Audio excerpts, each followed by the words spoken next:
Hello there, everybody. How are you? This is Tom McCaffrey. I hope you're doing well. This is going to be a short one. It's Christmas Eve. Merry Christmas to everybody, or whatever you do. So there's a few things I want to talk about going on in pop culture. Tekashi 6ix9ine.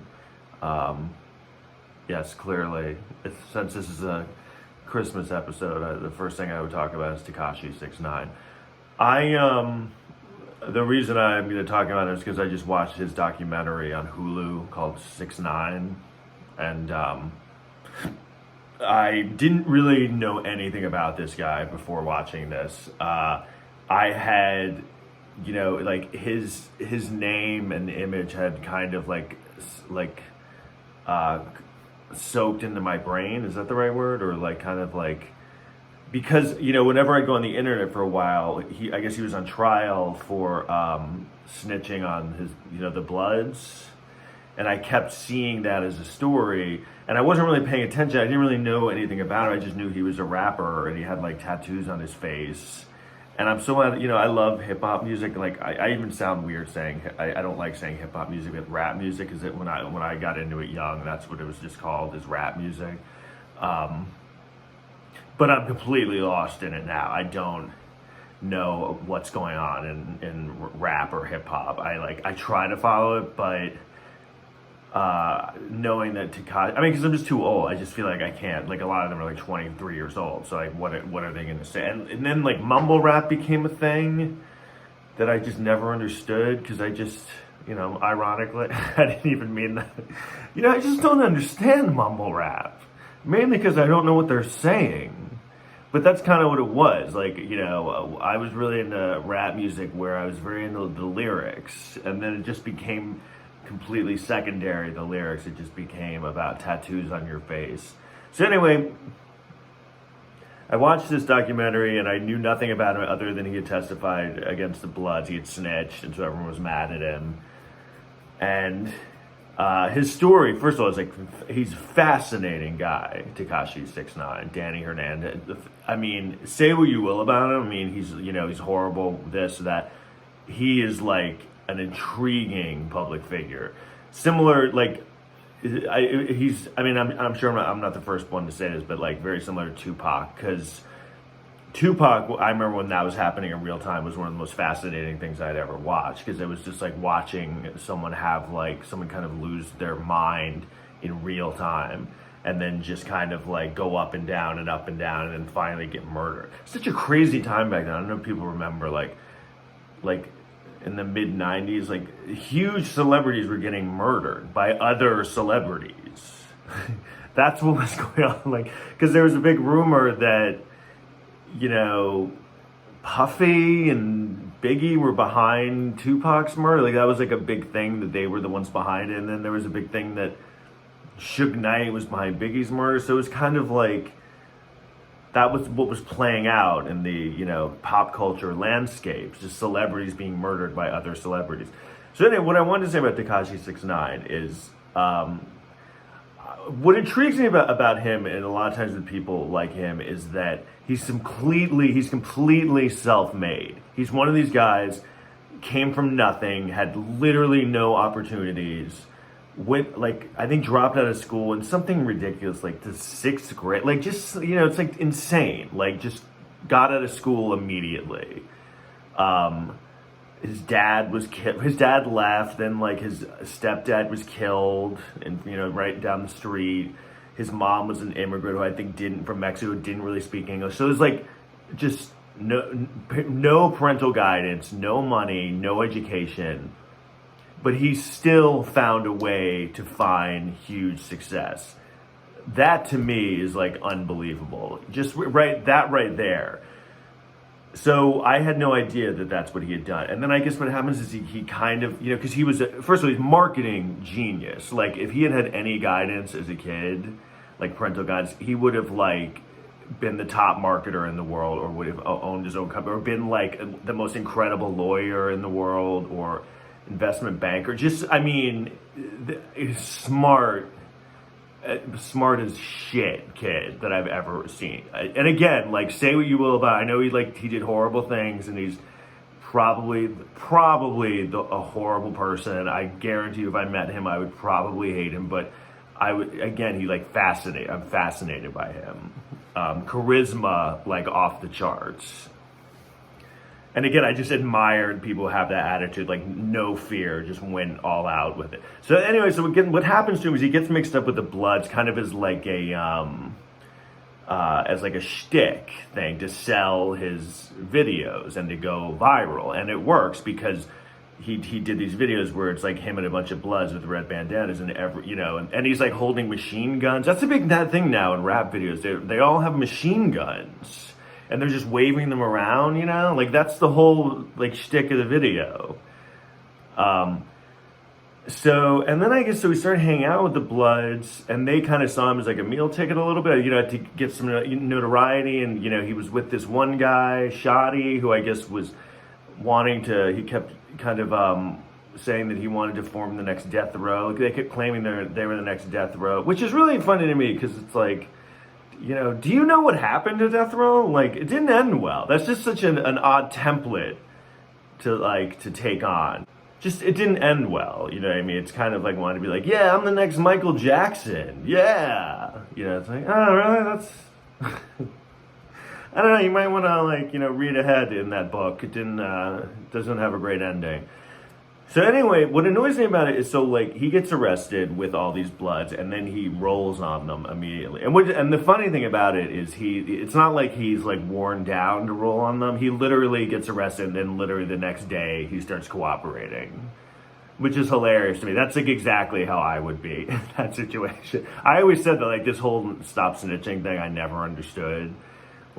If I ever got arrested for something, as they were leading me to the interrogation place, I'd be like, yeah, no, I'll tell you where the guys are.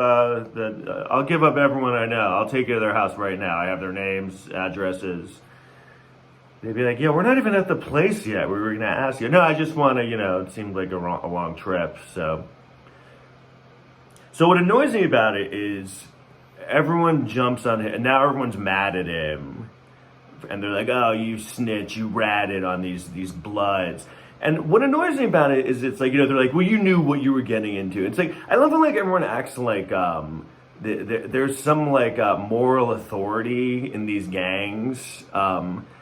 They do these horrible things where they murder people, and they steal, and they sell drugs, and they traffic people or whatever. They just do all these horrible things. And then they're kind of like, hey, but don't ever cross this. Don't ever say things about me to people. Don't tell on me. All right, that's too far.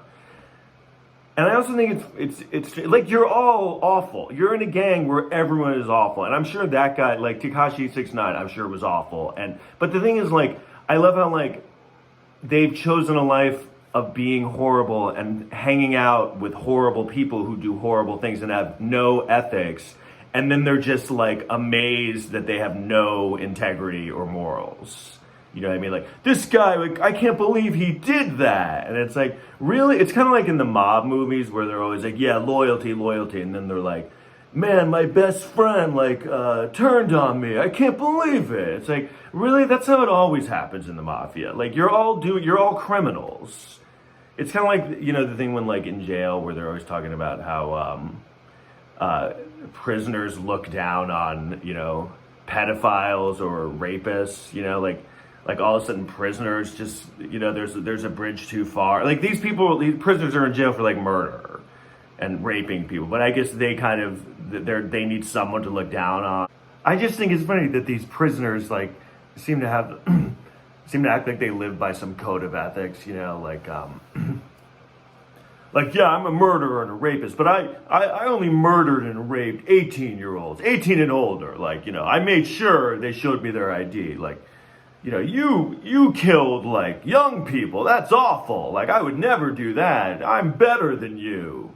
It's all of a sudden you're not a shitty person. So that's just my whole point. It's everyone I'm like I said, I'm not, whatever. He snitched on his friends or whatever, and I don't know.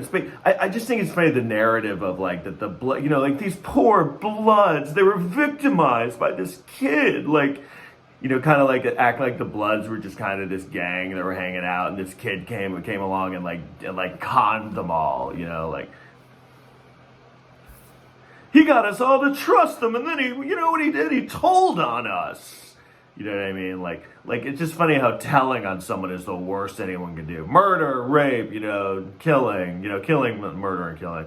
Murder, rape, drugs, selling drugs, that's fine. But telling, that's bad. You shouldn't tell on people. It's also funny, like, so what was he supposed to, he's like a 23-year-old kid. Did you really think he was in your gang for like a month? Did you really think he was just going to give up his entire life for you? Stuff. Like I said, I think that's the thing that's annoying, and everyone's kind of like, oh, even just like regular people, not gang members, like people in the industry, like radio DJs. Can you believe this guy? Like he told on gang members. It's like, who you're a fucking radio DJ. Who are you? Like, what, are you like the head of the Bloods? Like we're never gonna have him on here again. He told on his friends.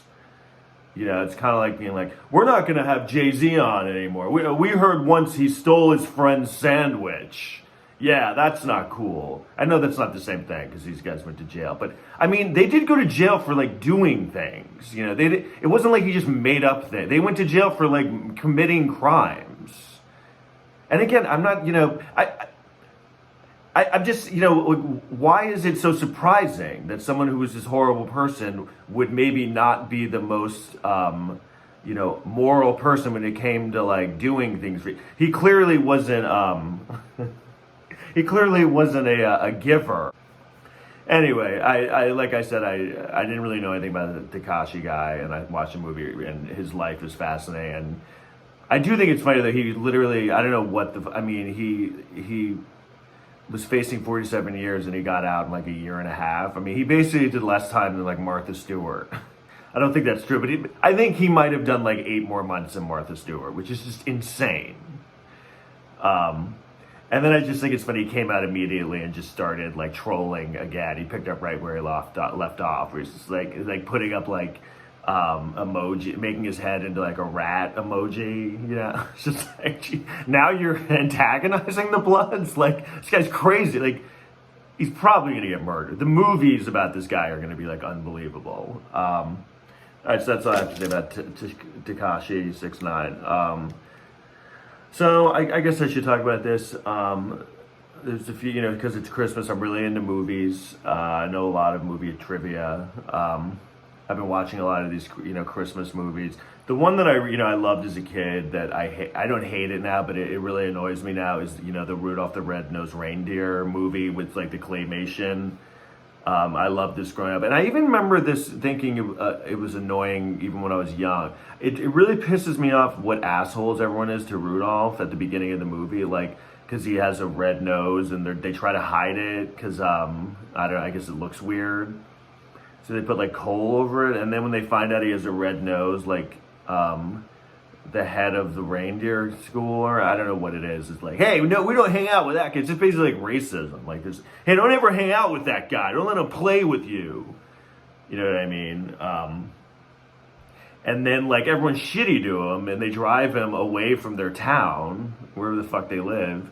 And then when they need something, it makes Santa Claus look like such an asshole. Like, hey, it's snowy tonight. We're gonna need some. First of all, like they never run into that problem before. It's really snowy tonight around Christmas time, when it was never snowed before that. Santa, when you had tried to go out on Christmas, it's snowy tonight. I can't see you. Hey, Rudolph, would you do us a favor? Would you be in the front of the snowstorm? Yeah, we hated you before, but now we can use you for something. And then he's like, all right, Santa, and he's cool about it, of course. But then, so anyway, it's supposed to be like a happy ending. But the guys, everyone's a prick in that town. So it always pissed me off about Rudolph the Red-Nosed Reindeer. It's kind of like, I even remember young being like, it's kind of, like, if I was Rudolph, I would have been like, fuck off, you prick. Oh, you need to get around and you want me to help you? Yeah, give me some money, you fucking asshole. I guess that wouldn't have been as happy an ending, right? Rudolph, will you help us? Fuck you, asshole. I should have been the voice of Rudolph. Maybe I'll redo the voices in that movie and make it that. Another, I was watching Home Alone. I love the movie Home Alone, but it's funny as you get older, the things you notice. First of all, it's funny to watch it now because it came out in 90 or 91, and it's like basically this kind of wacky comedy about these basically about shitty parents who just leave they're really, everyone's really mean if you watch it, everyone's so mean to Macaulay Culkin at the beginning, just you prick, and then they're get in the attic, it's basically we don't like you, and then they just leave him, and then it's a comedy, and then it's a comedy, and then the whole rest of the movie, these two guys are basically trying to break in and murder him. I don't know if they're trying to murder, but they're literally trying to hurt him. And I don't know, that wouldn't fly today if you tried to hey, I have this funny movie. It's these parents are really bad, and they just they're really mean to the kid, and they just leave him, and then they're so dumb they don't even realize it, and then these guys are trying to murder him the whole time. Oh yeah, we're not gonna make that. Is it a horrible drama? No, it's a comedy. It's hilarious. Oh yeah, we're not gonna do that. This is the thing I noticed. So then there's a part where the burglars are they're spying on him to see if anyone's home because they see that he's home, and he puts up all these fake things to make it look like there's people, and he has all these mannequins up. He has 4 or 5 mannequins that are moving around, that he set up this elaborate thing with strings, and it's why does his family have so many fucking mannequins? Are they psychotic? I mean, anytime I've seen that many mannequins, it's a store, or it's a movie about a guy who's crazy, where he just has mannequins in his house. So for some reason, the McAllister house just has, mannequins all over the place. That's never really explained, but I thought it was a little bit strange. So that was that one. I'm trying to wrap this up fast. So, and this has nothing to do with Christmas movies, but I was watching another movie, I think it was from 1989, Gene Wilder and Richard Pryor. It's called See No Evil, Hear No Evil. And it was kind of when they were kind of at the end of their run, they were kind of a comedy duo in the early to mid 80s, and they were kind of in movies and stuff that did well, but this was kind of the end of them. And it was funny because I remember seeing it, and what it's about is Gene Wilder's deaf and Richard Pryor's blind, and they both are witness to a murder, and the whole thing is they have to work together because one of them saw the murder and one of them heard the murder. But the whole movie is just literally jokes. Every joke is Gene Wilder's bad at reading lips, so someone will say something to him and he doesn't hear it, and he misreads what they're trying to say, so he gets it totally wrong. The police are interviewing him, and they're wasn't there a woman? And then he's Fuzzy Wuzzy was a woman? And it's just that's the whole, every joke in the movie is just oh my God, he didn't read his lips right. Isn't that hilarious? This guy's so bad at reading lips. It's just funny, that's how how much entertainment has changed. If you watch as a kid now, you'd be what the fuck, what is this? This was something people watched? They pitched that, hey, we have this movie where it's a blind guy and a deaf guy. The blind guy, he can't really, he can't see things, and he's always kind of hanging pictures upside down and bumping into stuff.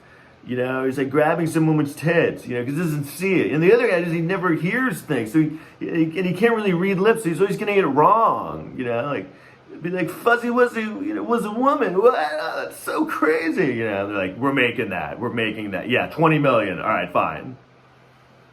Imagine if you pitch that now. They'd be get the hell out of here. What, are you kidding me? This isn't even a fucking thing. All right, everyone. Thanks for tuning in. I hope you have a Merry Christmas, and do something fun for yourselves. Watch a Christmas Story or something with the family, Silent Night, Deadly Night. Thanks a lot. See you next time.